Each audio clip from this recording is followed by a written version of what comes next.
Conférence en ligne de Nouveau Ciel, Nouvelle Terre, Shincheonji, témoignage sur la prophétie et l'accomplissement de l'Apocalypse, la nouvelle alliance de Dieu. L'Apocalypse de Jean est prêché dans le monde entier. Les premières et deuxièmes conférences bibliques de Nouveau Ciel, Nouvelle Terre, Shincheonji ont été données en ligne en août et septembre 2021. 30 372 personnes y ont participé dans 12 régions de Corée du Sud. Nous avons vu les réactions enthousiastes d'environ 1800 pasteurs ayant participé.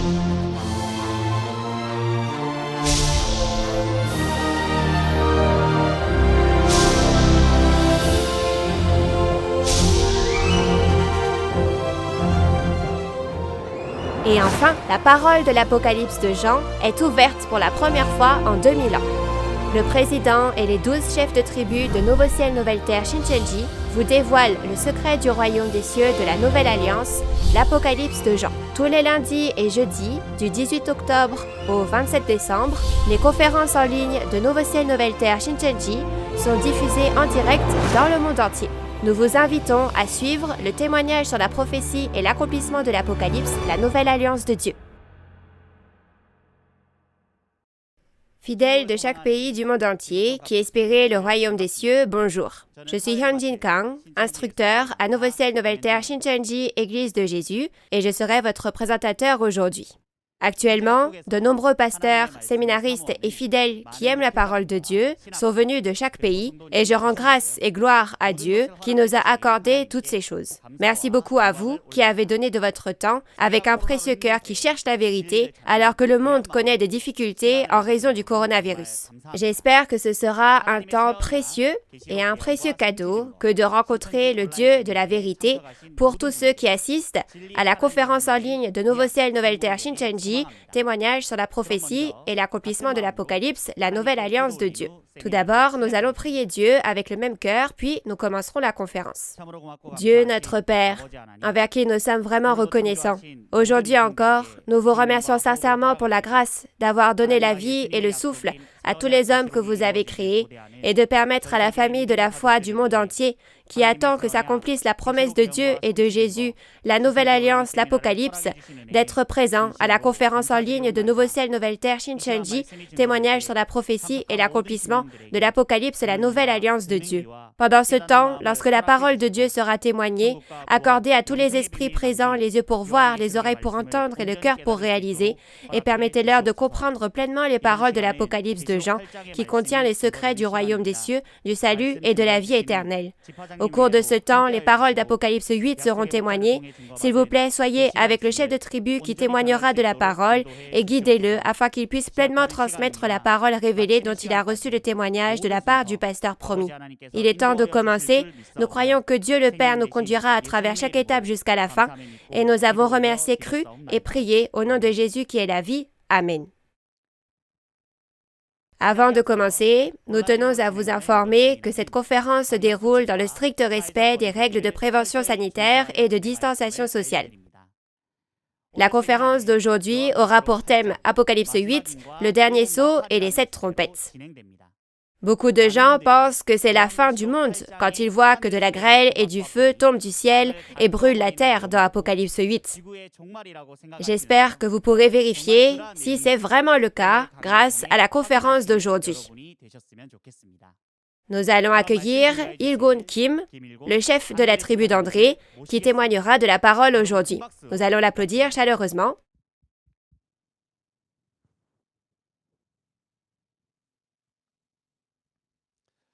Bonjour, je suis Il-gun Kim, le chef de la tribu établi au nom d'André, un disciple de Jésus.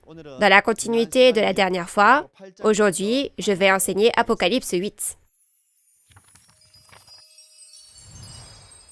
Le chapitre 8 s'intitule « Le dernier sceau et les 7 trompettes ». Le dernier sceau et les 7 trompettes. Souvenez-vous-en jusqu'à la fin. Le contenu clé du chapitre 8 est ce qui se passe dans l'église des 7 chandeliers d'or que nous avons vu dans les chapitres 2 et 3 de l'Apocalypse, le tabernacle du peuple élu qui a trahi. Vous avez bien vu ces choses à travers les lettres de Jean qui a été choisi. Ils ont reçu les dieux païens et les doctrines païennes et ont adoré des idoles. Résultat, dans Apocalypse chapitre 6, ils se sont fait chasser du tabernacle du ciel, ont appartenu aux païens, ont reçu les fléaux et ont été sacrifiés. Ainsi, le chapitre 8 est le contenu où, en voyant cette scène, on informe de la situation et l'on fait réaliser en annonçant comme une trompette. Écoutez en vous souvenant bien de ces choses. Donc, comme beaucoup de gens comprennent littéralement, prennent au pied de la lettre les paroles du chapitre 8, comme il est dit que de la grêle mêlée de sang et du feu sont jetés sur la terre et qu'un tiers de la terre est brûlé et qu'une grande étoile ardente comme un flambeau tombe sur la terre,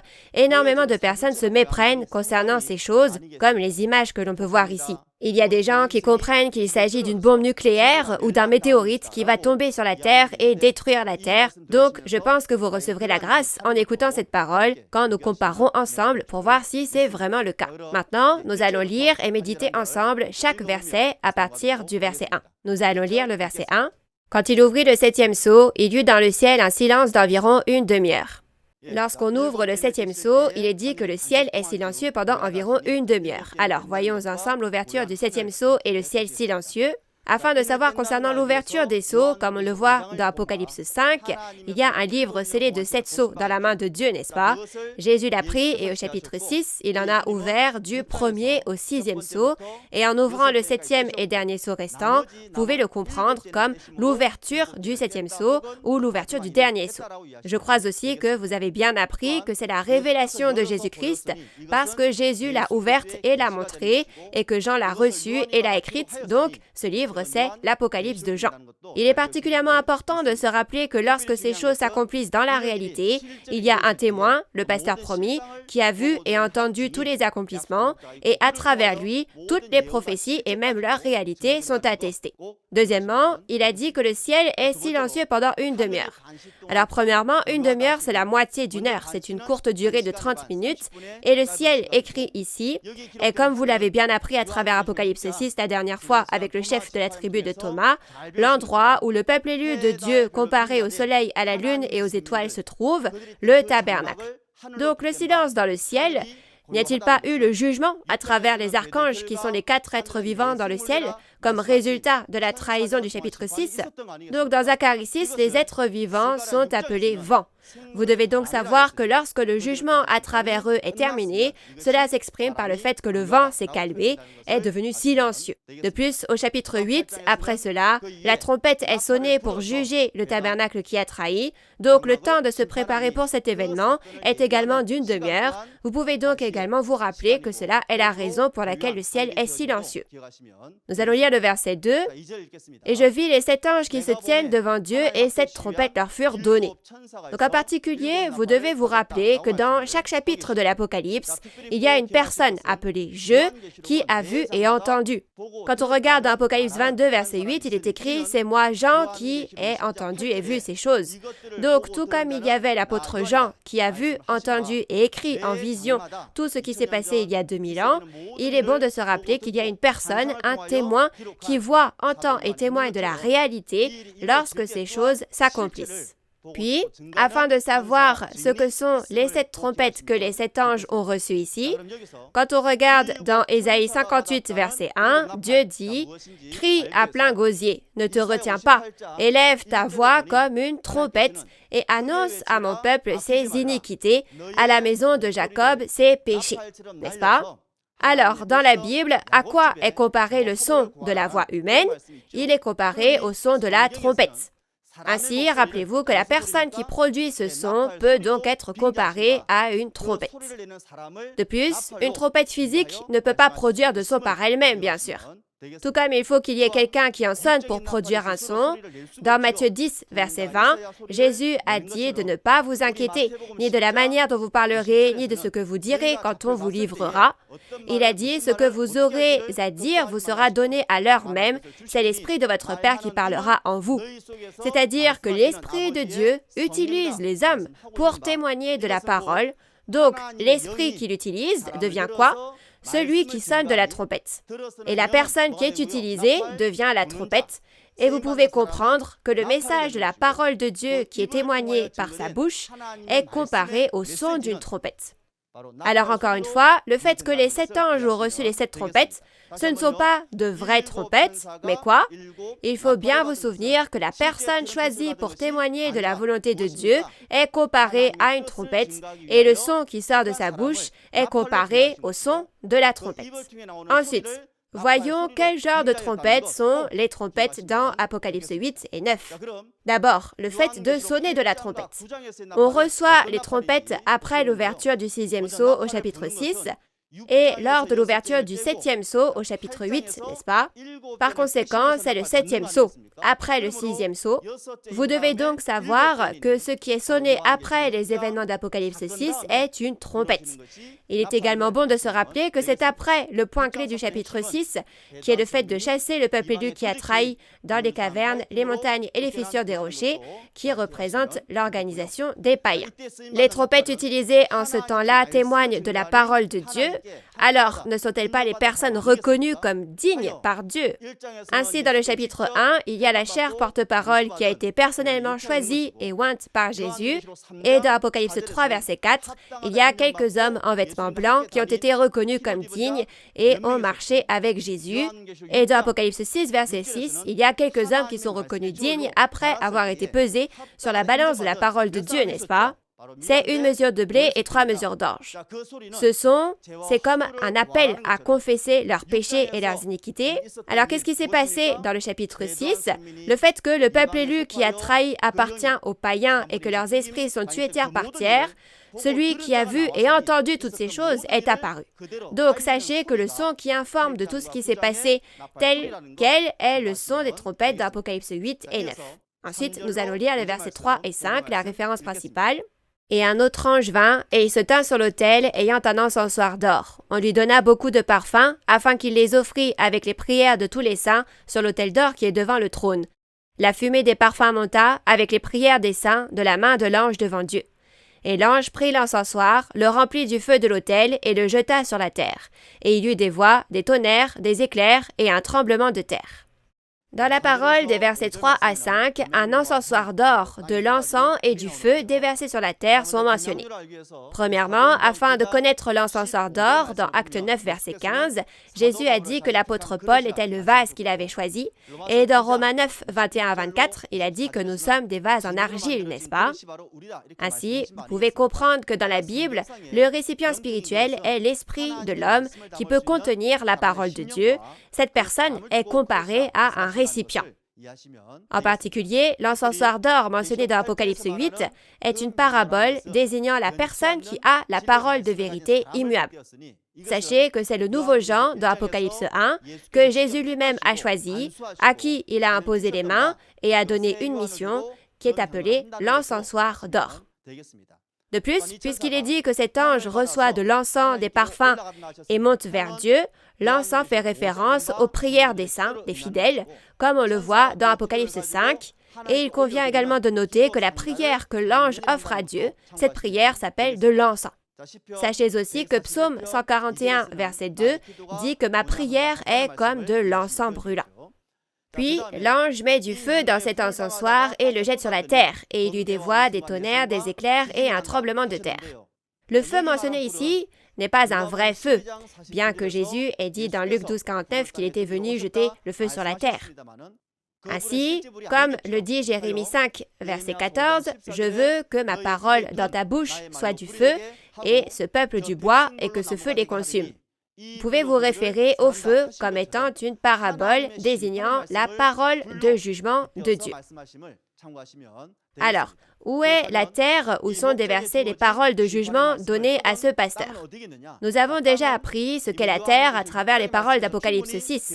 Les fidèles du tabernacle qui ont trahi et sont devenus chers sont comparés à la terre. Lorsque l'homme qui avait reçu le souffle de Dieu a péché et a quitté Dieu, Dieu dit dans Genèse 3, verset 19, « Tu es poussière et tu retourneras dans la poussière, n'est-ce pas? » Donc tout comme il est rapporté dans Galates 3, verset 3, nous devons comprendre qu'il s'agit d'une parabole désignant les fidèles du tabernacle qui ont trahi, qui ont commencé avec le Saint-Esprit et ont fini avec la chair.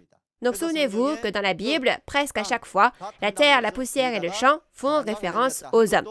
Le fait qu'il y ait des éclairs, des voix et des tonnerres quand on déverse l'encensoir, c'est la parole de Dieu. Il vous suffit de comprendre que la voix du ciel a été entendue et que les esprits du ciel se sont déplacés comme l'éclair. Vous pouvez comprendre que la terre sur laquelle l'encensoir a été déversé représente les fidèles du tabernacle qui ont trahi, et le tremblement dans le cœur des fidèles du tabernacle qui ont trahi est comparé donc à un tremblement de terre.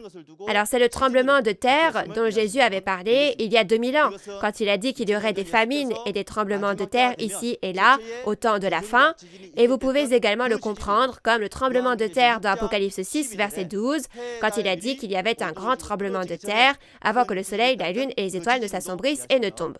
En conclusion, vous pouvez vous rappeler qu'il s'agit d'une métaphore pour désigner le fait que par le pasteur promis qui contient la parole ardente, Dieu déverse le feu de la parole pour juger les fidèles du tabernacle qui sont retournés à la chair. Maintenant, écoutons le fléau de la première trompette au verset 6 et 7. Nous allons lire la référence. « Et les 7 anges qui avaient les 7 trompettes se préparèrent à en sonner. Le premier sonna de la trompette, et il y eut de la grêle et du feu mêlé de sang qui furent jetés sur la terre, et le tiers de la terre fut brûlé, et le tiers des arbres fut brûlé, et toute herbe verte fut brûlée. Lorsque la première trompette a sonné, de la grêle mêlée de sang et du feu sont tombés sur la terre, et un tiers de la terre et des arbres ont été brûlés. Certaines personnes disent qu'il s'agit d'une bombe nucléaire à cause de ce contenu. Alors, regardons si c'est le cas. Dans l'Ancien Testament, Exode 9, versets 23 à 25, c'est le temps de Moïse, n'est-ce pas? On dit que la grêle est tombée et que le feu s'est mêlé à la grêle et que la pluie était si forte qu'elle a frappé les hommes, les animaux et les herbes des champs dans tout le pays d'Égypte et a brisé les arbres.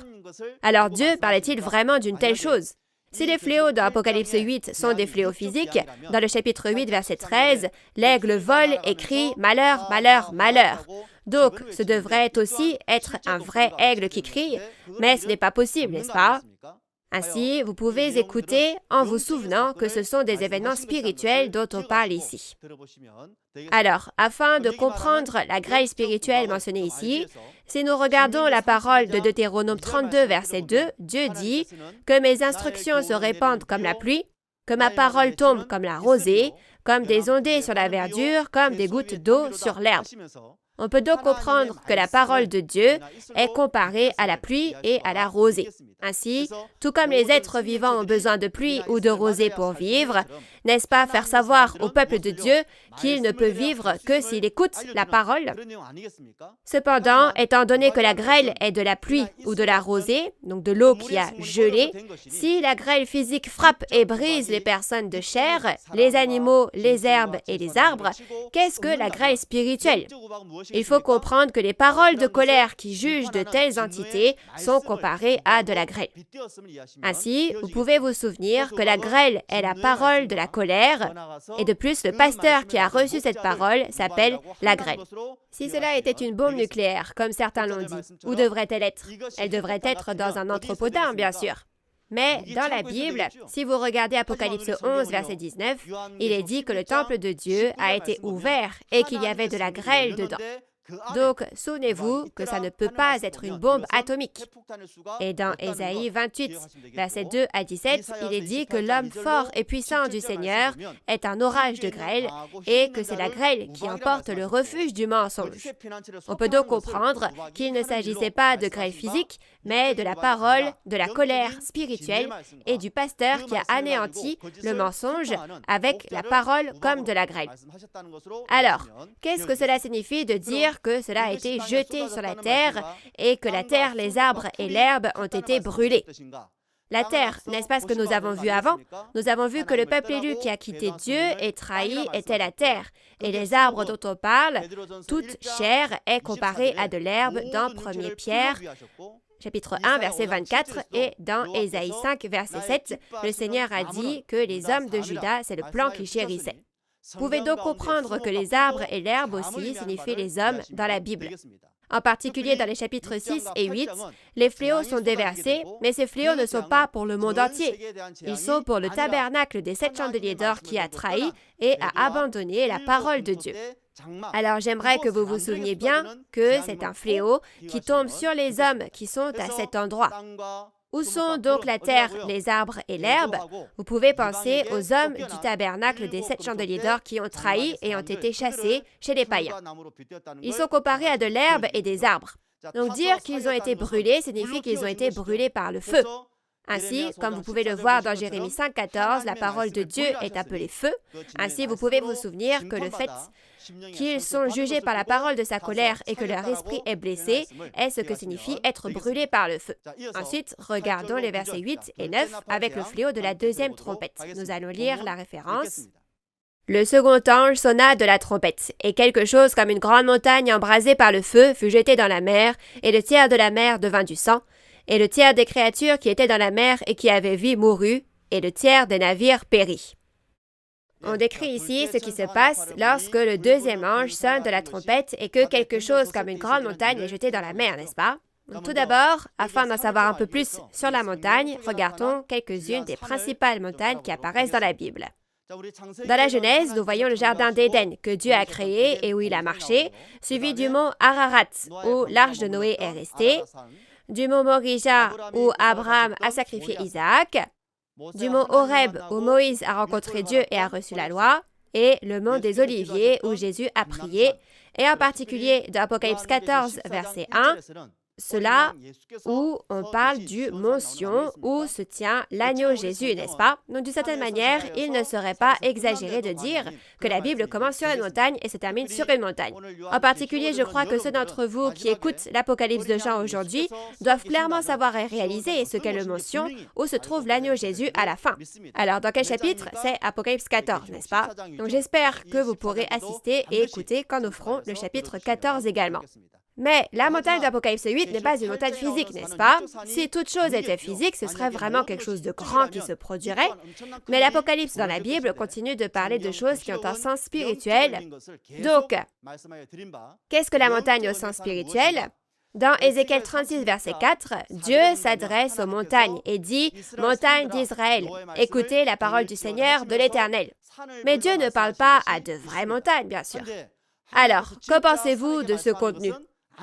Il s'adresse à la ville abandonnée qui est devenue la proie et le sujet des moqueries des païens, n'est-ce pas?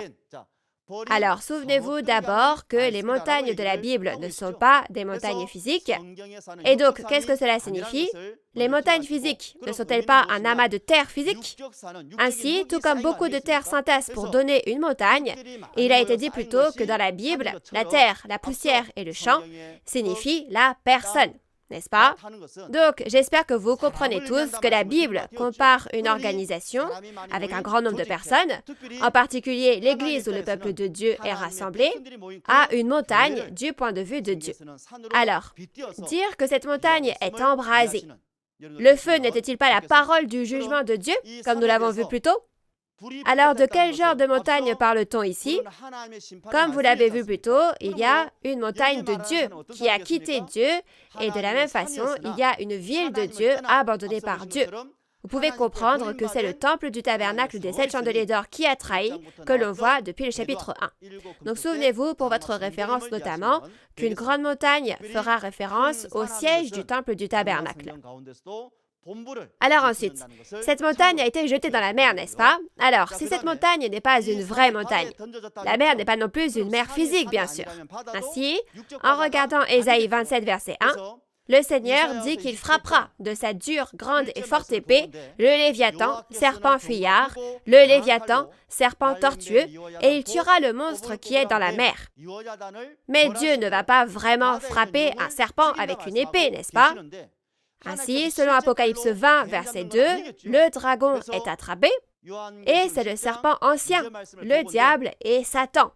En d'autres termes, si un serpent ou un dragon apparaît dans la Bible, qu'est-ce que cela signifie? Oui, vous pouvez comprendre qu'il s'agit d'une comparaison entre le diable Satan et un dragon, un serpent. Alors, qu'est-ce que c'est?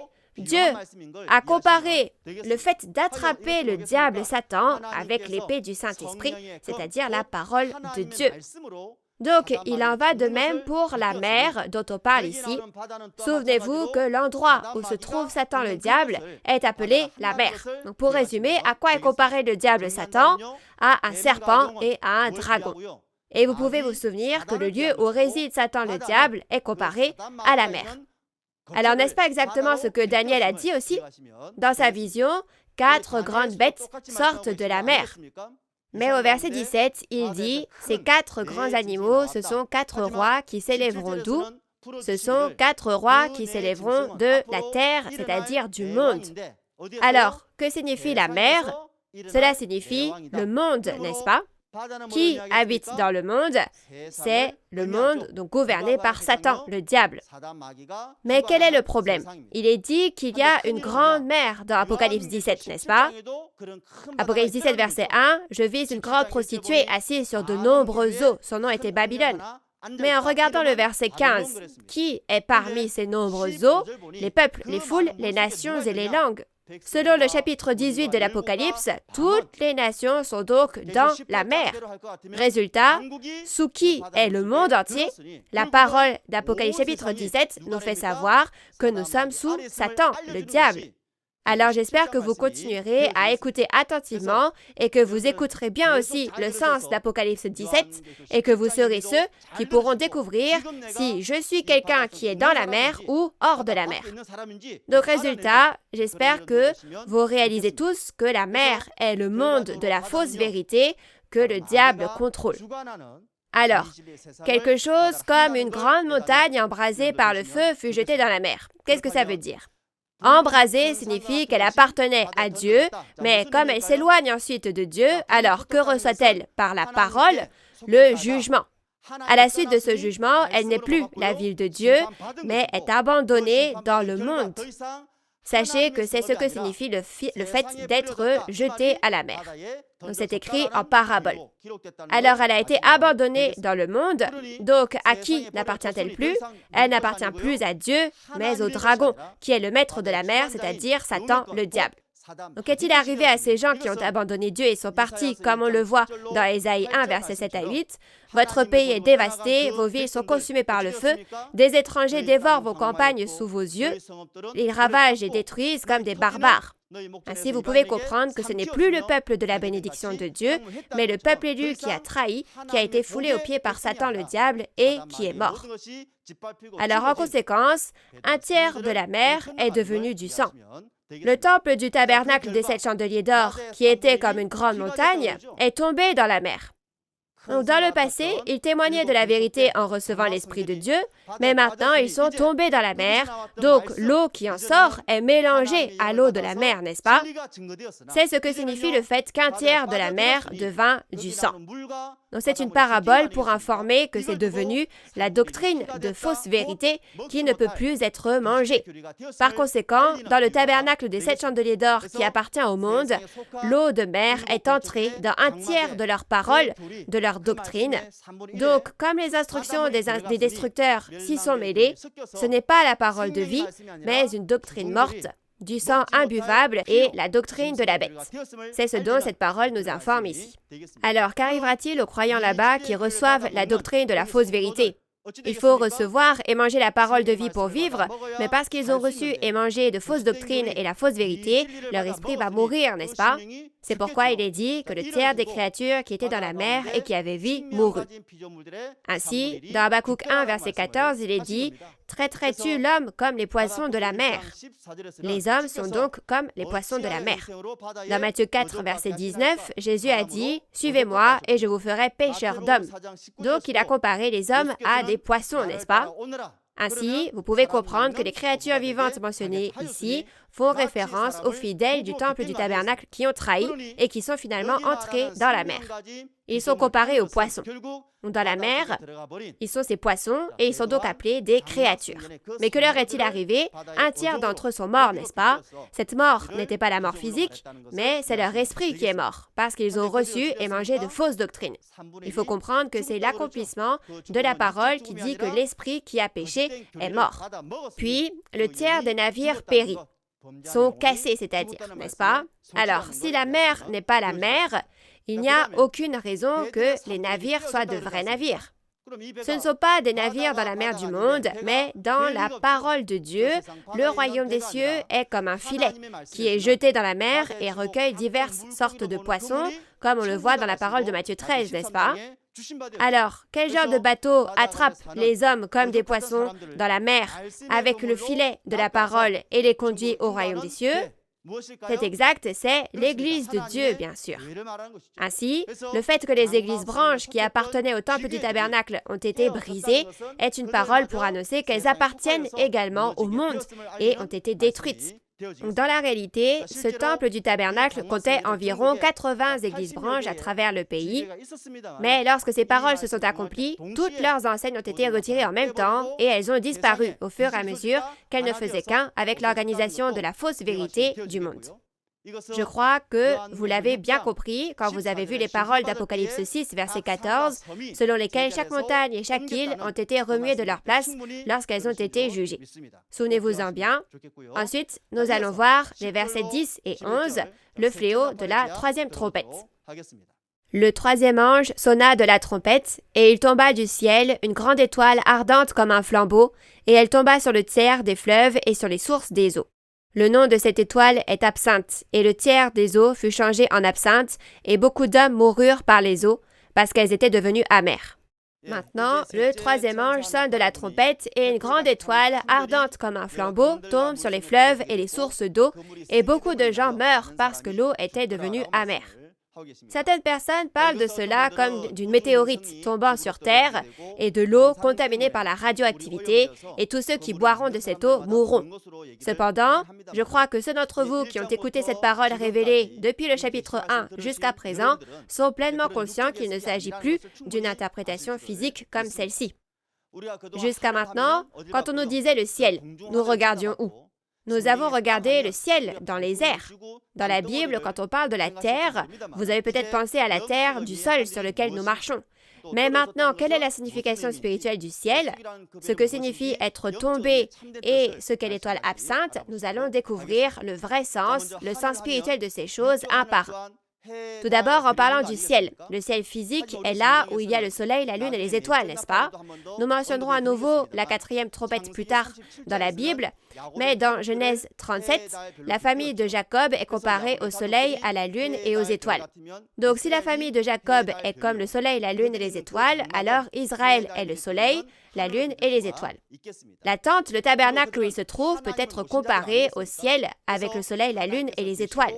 Et ne sont-ils pas ceux qui adorent Dieu?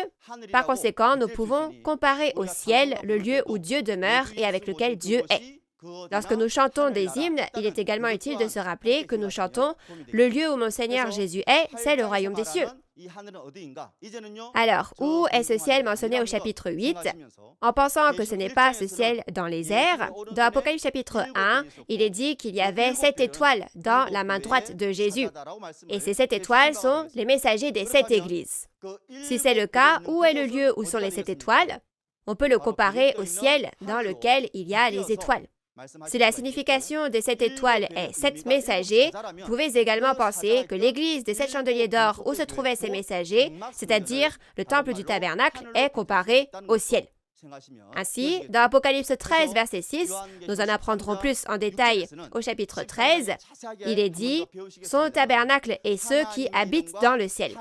Par conséquent, il convient de rappeler clairement une fois de plus que le ciel dont nous parlons ici n'est pas le ciel dans les airs, mais le lieu où Dieu est servi, et qu'aujourd'hui, l'église des 7 chandeliers d'or, le temple du tabernacle, où se trouvaient les 7 messagers comparés à 7 étoiles, est appelé le ciel.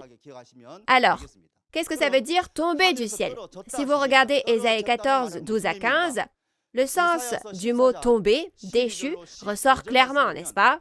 Il est écrit « Te voilà tombé du ciel, astre brillant, fils de l'aurore, tu es abattu à terre, toi, le vainqueur des nations. » Vous pouvez voir que la personne qui s'est opposée à Dieu et a essayé de se comparer à Dieu, mais est tombée et est partie, est comparée à un astre brillant.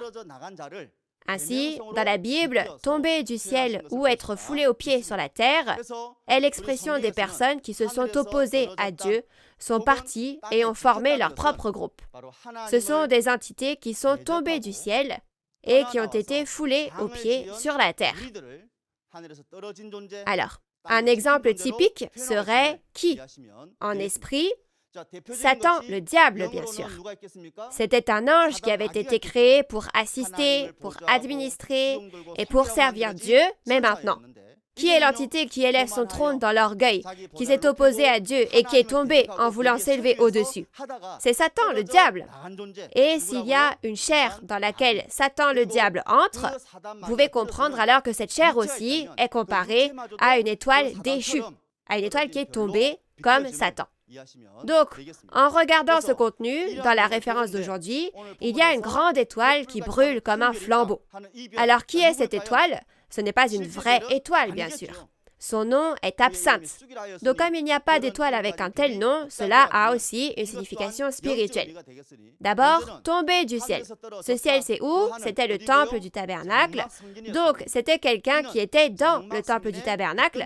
Et comme c'est écrit qu'il est tombé, vous pouvez comprendre qu'il y a un homme qui s'est éloigné de Dieu et est devenu un avec Satan et un avec les destructeurs, les païens, et a créé son propre groupe. C'est ce qui est exprimé par le fait qu'une étoile est tombée du ciel. Ainsi, lorsqu'il prophétise, il compare une telle entité à une étoile déchue, mais il n'y a pas de réalité encore, bien sûr. Mais qu'en est-il lorsque ces paroles s'accomplissent? Le sens de ces paroles est révélé et la réalité qui correspond aussi apparaît. Ainsi, lorsque cela s'est accompli, Jésus a choisi une personne pour lui montrer et lui faire écouter. C'est le pasteur promis. Et en voyant la réalité, il a vu quel était son nom, à quoi il ressemblait et ce qu'il faisait. Donc, comme il a tout vu, il témoigne clairement selon ce qu'il a vu et entendu. Donc, n'oubliez pas cela. Et souvenez-vous donc qu'une telle personne est comparée à une étoile déchue, une étoile qui est tombée. Alors, pourquoi dit-on que cette personne s'appelle Absinthe alors que c'est une étoile? Dans la Bible, l'absinthe implique souvent la notion d'amertume. Et dans Deutéronome 32, versets 31 à 33, dans la Bible, il y a une vigne qui sort du rocher de l'ennemi.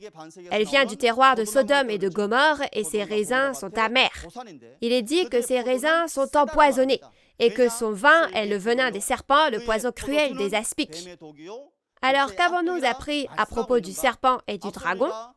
Quand le dragon a été attrapé, c'était en fait le serpent ancien, le diable et Satan, n'est-ce pas? Alors, qu'en est-il du raisin amer et de leur vin? On ne parle pas de la vigne et du vin physique, n'est-ce pas? Il est facile de comprendre que le faux témoignage du pasteur, dont se sert Satan le diable, est comparé au venin des serpents et au poison des aspics, c'est-à-dire du vin amer. Ainsi, on comprend également la comparaison dans Jérémie 9, verset 15 et Jérémie 23, verset 15, qui dit que tous ceux qui abandonnent Dieu et partent boivent de l'absinthe, soit des eaux empoisonnées. Alors, le nom de la grande étoile qui brûle comme un flambeau est Absinthe. Qu'est-ce que ça veut dire? Sa demeure était le tabernacle du ciel. Mais avec qui devient-il un? Il devient un avec Satan, le diable. Et ce n'est pas la parole de vérité qu'il prêche, mais quoi? C'est une entité qui prêche la fausse vérité. Donc, c'est une étoile déchue et son nom est Absinthe. Souvenez-vous de cela. Alors, où tombe cette entité? Elle tombe sur de nombreux fleuves et sources d'eau, n'est-ce pas? Il y avait plus de 80 églises branches dans tout le pays appartenant au temple du tabernacle. Mais le fait qu'il soit tombé sur les sources d'eau et les fleuves signifie qu'il va à tous les pasteurs et évangélistes là-bas pour les faire témoigner de ses propres fausses doctrines et de la fausse vérité, pas de la vérité. Ainsi, dans Deutéronome 32, verset 2, la parole de Dieu est comparée à la pluie et à la rosée qui tombent sur cette terre. Cette eau descend et sur cette terre, l'endroit où les eaux se rassemblent et jaillissent, c'est une source, n'est-ce pas? C'est donc le temple d'où sort la parole de Dieu et le pasteur qui reçoit et témoigne la parole et parfois aussi la bouche du pasteur qui prononce la parole est comme une fontaine, une source. Dans Proverbe 10, verset 11, il est dit que la bouche du juste est une source de vie, n'est-ce pas? Alors ensuite, quand l'eau de la parole qui sort de la bouche du pasteur coule, tout comme l'eau physique qui coule est appelée un fleuve, nous pouvons comparer les évangélistes qui reçoivent et prêchent la parole à un fleuve spirituel. Jésus a aussi dit dans Jean 7, verset 38, que celui qui croit en moi, des fleuves d'eau vive couleront de son sein, n'est-ce pas? Que font ceux qui entendent la parole de vérité et croient en la recevant? Il la délivre encore et évangélise. Cela devient alors le fleuve d'eau de la vie. Ainsi, l'étoile déchue que nous avions apprise plus tôt est tombée sur de nombreux fleuves et sources d'eau. Qu'est-ce que ça veut dire? Il est allé voir les évangélistes et les pasteurs dans le temple du tabernacle du ciel et les a fait témoigner de la fausse vérité qu'il a lui-même reçue. C'est ce que signifie le fait qu'il soit tombé là. Alors, quel genre d'eau sortira de cet endroit maintenant? Si la parole de vérité reçue à travers les sept esprits en sortait auparavant, ils ont maintenant été empoisonnés par l'entité semblable à de l'absinthe, devenue un avec l'esprit de fausseté. Donc ils ont reçu sa parole et en ont témoigné, et cette eau, c'est donc l'eau devenue amère. Ainsi, un tiers de l'eau est devenue amère. La réalité de cette parole, c'est qu'un tiers de toute la parole témoignée dans les églises branches du temple du tabernacle est mêlée à la fausse vérité. Vous devez vous souvenir que c'est la même chose que la parole d'Ésaïe 1, verset 22, selon laquelle « Ton argent s'est changé en scorie, ton vin a été coupé d'eau. » Alors, si quelque chose comme cela se produit, qu'arrivera-t-il aux fidèles là-bas qui reçoivent une telle fausse vérité? Quand on regarde la parole qui suit, il est écrit que beaucoup d'hommes sont morts. Alors cela ne veut pas dire que la chair de la personne meurt. Ce sont les esprits des fidèles dans le tabernacle des 7 chandeliers d'or qui ont reçu l'eau et l'ont bu qui meurent. Et c'est aussi la réalité de la parole de Genèse 2, verset 17, qui dit que si on mange de l'arbre de la connaissance du bien et du mal, on meurt forcément. Cependant, le plus triste, c'est que l'esprit est mort, mais que le corps est vivant, donc ils se vantent peut-être d'être vivants, mais du point de vue du Seigneur, ils ont reçu et mangé des fausses doctrines. Donc, leur esprit est mort. C'est comme ça qu'ils seront jugés, n'est-ce pas? Ainsi, vous pouvez comprendre que les paroles d'Apocalypse 3, verset 1, « Je sais que tu passes pour être vivant et tu es mort » font référence à ce phénomène. Alors, qu'en est-il de la troisième trompette? Souvenez-vous que le son du témoignage indiquant qu'une personne du temple du tabernacle est devenue un avec le faux esprit et est devenue un avec le destructeur et témoigne maintenant de fausses doctrines et tue les personnes dans le tabernacle avec la fausse vérité, était le témoignage de la troisième trompette. Maintenant, écoutons le fléau de la quatrième trompette au chapitre 8, verset 12. Nous allons lire la référence. Le quatrième ange sonna de la trompette, et le tiers du soleil fut frappé, et le tiers de la lune, et le tiers des étoiles, afin que le tiers en fût obscurci, et que le jour perdît un tiers de sa clarté, et la nuit de même. C'est la dernière trompette du chapitre 8 et la quatrième trompette. Alors, quand cette trompette sonne, le soleil, la lune et les étoiles s'assombrissent. Vous connaissez cette parole, n'est-ce pas? Comme je sais que vous avez déjà bien appris ces choses, l'Apocalypse 6, à travers le chef de la tribu de Thomas, je vais les résumer brièvement. Alors, le soleil, la lune et les étoiles écrits dans la Bible ont certainement aussi des choses physiques, mais vous devez vous rappeler que le soleil, la lune et les étoiles qui contiennent le secret de Dieu et le plan de Dieu ont une signification spirituelle. La signification spirituelle est dans Genèse 37, versets 9 à 11. À travers le rêve de Joseph, le soleil, la lune et 11 étoiles se sont prosternés devant moi. Qu'a dit son père Jacob pour l'expliquer? Devons-nous, moi, ta mère et tes frères, nous prosterner devant toi? Donc ces paroles comparent le père au soleil, la mère à la lune et les enfants, les frères, aux étoiles. Cela peut être compris donc comme comparant les membres de la famille de Dieu au soleil, à la lune et aux étoiles selon leur position. Alors en termes simples, qu'en sera-t-il dans le royaume de Dieu? Qu'est-ce qu'un pasteur qui reçoit et prêche la parole de Dieu comme un père? C'est le soleil. L'évangéliste qui reçoit ces paroles et les délivre est la lune. Et je crois que vous comprendrez parfaitement que les fidèles comme les enfants sont comparés aux étoiles. Alors, la tente, le tabernacle où se rassemble la famille de Dieu, est comme le quoi où se trouvent le soleil, la lune et les étoiles, comme le ciel. Il est clairement répété à maintes reprises que la tente de Dieu, le tabernacle du peuple élu, est comparé au ciel. Alors je crois que ces paroles sont des contenus que vous pouvez pleinement comprendre et dont vous pourrez vous aussi témoigner. Alors, qui sont le soleil, la lune et les étoiles dont on parle dans le chapitre 8 aujourd'hui? Je vais le dire encore une fois. Qui est la cible des fléaux lorsque le sceau est ouvert au chapitre 6 et lorsque la trompette est sonnée au chapitre 8? Ce n'était pas le monde entier, ni l'univers tout entier, n'est-ce pas? Si vous vous souvenez que ce sont des fléaux que Dieu et Jésus déversent sur les personnes du tabernacle qui ont trahi, comme c'est écrit au chapitre 2 et 3, en les jugeant, le soleil, la lune et les étoiles qui s'obscurcissent ici, qui sont-ils? Oui, le tabernacle de Dieu est comparé au ciel. Donc, les 7 messagers et les pasteurs qui sont avec eux, qui témoignent de la parole dans le temple du tabernacle, comme le ciel, sont le soleil. Et la lune, donc ce sont les évangélistes là-bas qui sont la lune, et je suis sûre que vous comprendrez parfaitement que les fidèles qui sont comme des enfants sont comparés aux étoiles. Donc ce soleil, cette lune et ces étoiles ont été frappés et se sont obscurcis. Qu'est-ce que c'est?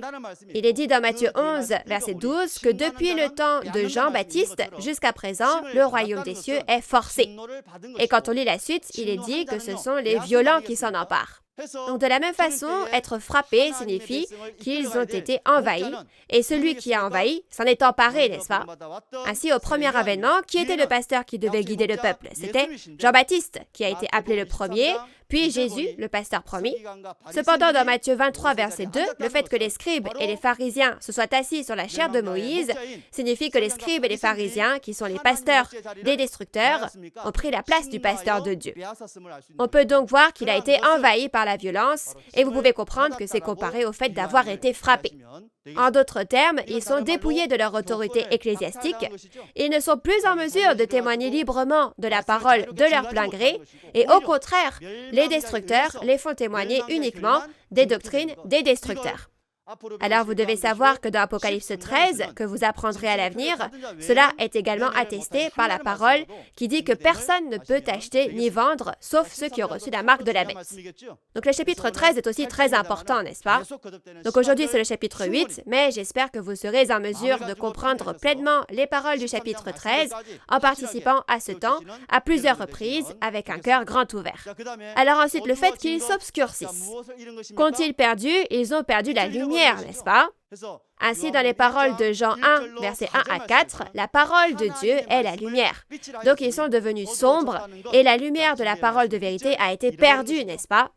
En conséquence, ils ont été privés de l'autorité ecclésiastique dans le temple du tabernacle, de sorte que la parole de vérité comme la lumière ne peut plus être prononcée. Vous pouvez comprendre que c'est l'accomplissement de la parole. Le soleil, la lune et les étoiles ont été frappés et se sont obscurcis. Alors, que signifie la 4e trompette? La 4e personne de devoir est guidée par l'Esprit et va témoigner.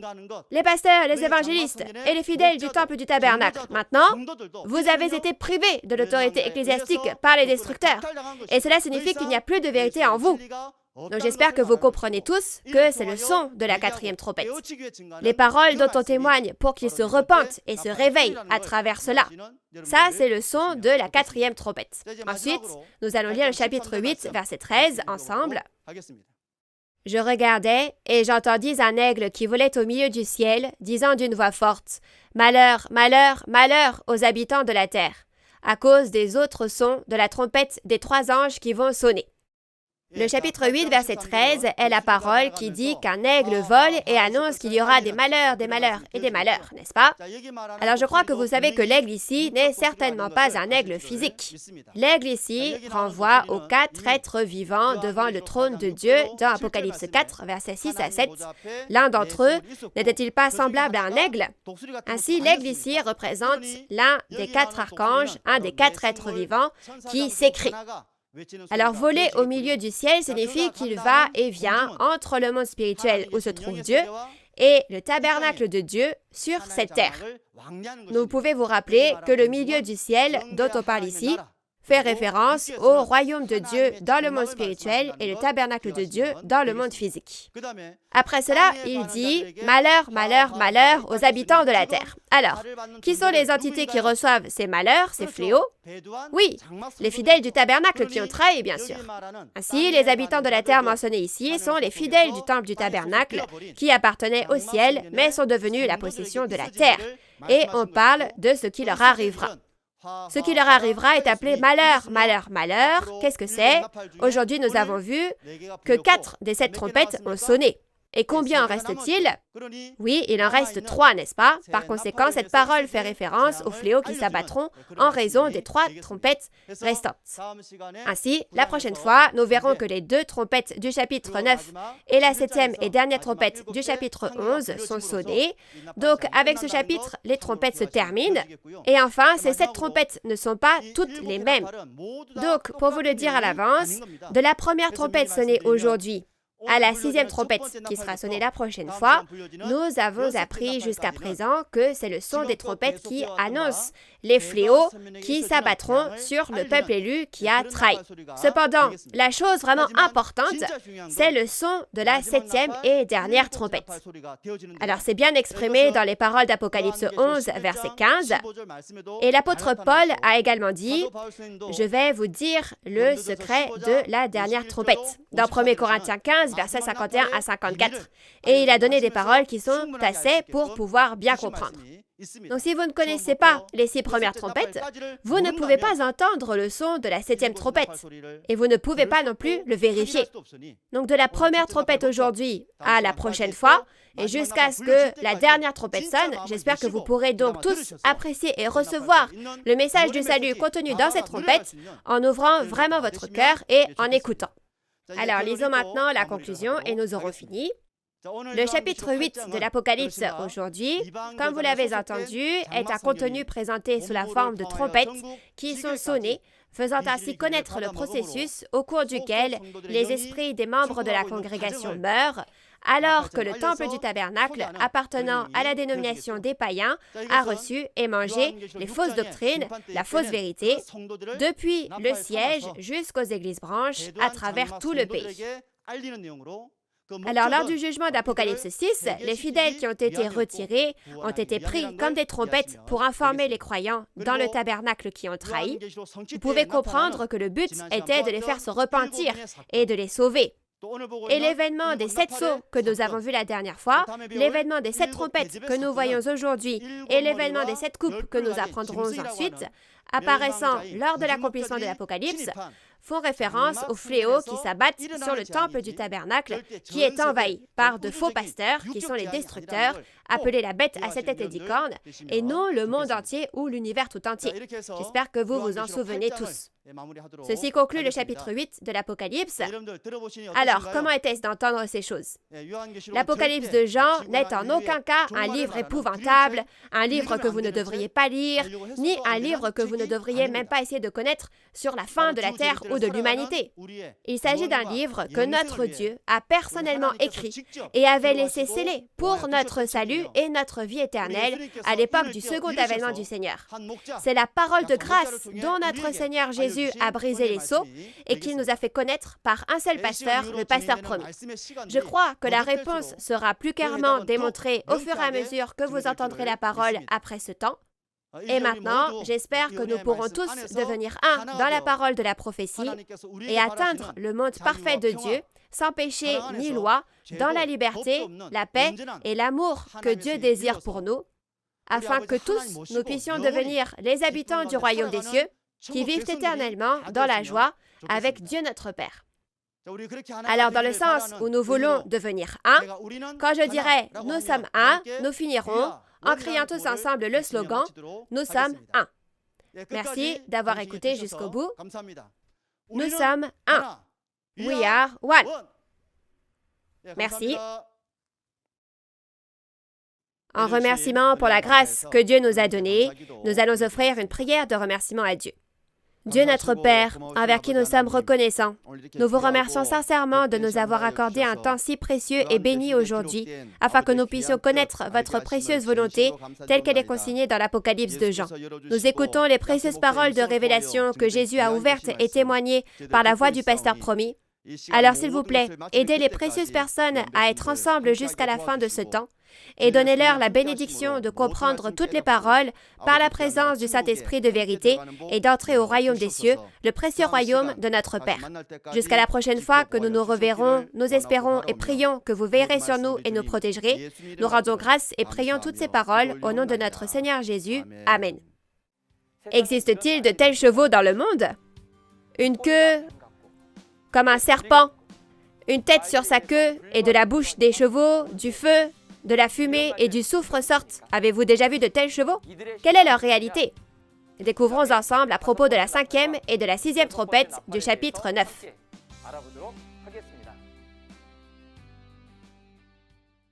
Alors, que ressentez-vous lorsque vous entendez les paroles de Nouveau Ciel, Nouvelle Terre, Shincheonji, Église de Jésus? J'espère que c'était un temps de grâce au cours duquel vous avez découvert la vérité dans votre cœur. La raison pour laquelle Nouveau Ciel, Nouvelle Terre, Shincheonji, Église de Jésus peut témoigner si clairement de l'Apocalypse est qu'il y a le messager de Jésus que Jésus a promis. Suite à la volonté du président de Nouveau Ciel, Nouvelle Terre, Shincheonji, Église de Jésus, qui a consacré sa vie à apporter la paix, la vérité et l'amour de Dieu, nous avons organisé ces conférences pour partager l'amour de Dieu et de Jésus, la vérité, aux membres de la famille de la foi dans le monde entier. Lundi prochain, nous vous prêcherons les paroles de l'Apocalypse chapitre 9. J'espère que vous y assisterez, réaliserez l'amour de la vérité de Dieu et entrerez dans le royaume des cieux que vous désirez. En plus du message que vous avez entendu aujourd'hui, si vous avez des questions concernant Nouveau Ciel, Nouvelle Terre, Shincheonji, Église de Jésus et la parole, veuillez contacter le numéro de représentant de chaque tribu affiché à l'écran. Nous vous guiderons en détail et avec gentillesse. Ensuite, nous terminerons en faisant le Notre Père. Nous allons faire notre Père tous ensemble. Notre Père qui es aux cieux, que ton nom soit sanctifié, que ton règne vienne, que ta volonté soit faite sur la terre comme au ciel. Donne-nous aujourd'hui notre pain de ce jour. Pardonne-nous nos offenses, comme nous pardonnons aussi à ceux qui nous ont offensés. Et ne nous laisse pas entrer en tentation, mais délivre-nous du mal, car c'est à toi qu'appartiennent le règne, la puissance et la gloire pour les siècles des siècles. Amen. Ceci conclut la conférence en ligne de Nouveau Ciel, Nouvelle Terre, Shincheonji, témoignage sur la prophétie et l'accomplissement de l'Apocalypse, la nouvelle alliance de Dieu. Merci à tous d'avoir participé. Au revoir.